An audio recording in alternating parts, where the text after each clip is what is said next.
अस्सलाम वालेकुम my YouTube family. तो कैसे हैं जनाब, मेरी तरफ से आप सबको बकरा ईद बहुत बहुत बहुत मुबारक हो।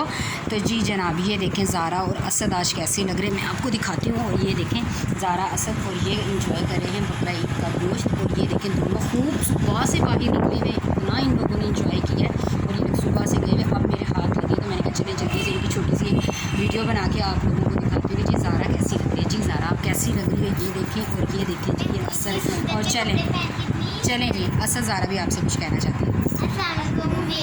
आप लोग को हमारी तरफ से बहुत बहुत ईद मुबारक। हम लोग बहुत इंजॉय कर रहे हैं। आप कैसे कर रहे हैं? हम तो बहुत इंजॉय कर रहे हैं।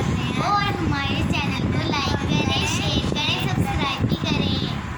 जी जनाब, ये लीजिए, ठीक है। अच्छा गाइज़, ये थी एक छोटी सी वीडियो ज़ारा असद के साथ। अभी ये ज़रा गोश्त खा लेते हैं, फिर ये आज पूरा दिन में क्या क्या करेंगे मैं आपके साथ ज़रूर शेयर करूँगी। तो मैं मिलती हूँ आपसे नेक्स्ट वीडियो में, तब तक रखिएगा अपना ढेर सारा ख्याल। मुझे दीजिए इजाज़त, अल्लाह हाफिज़।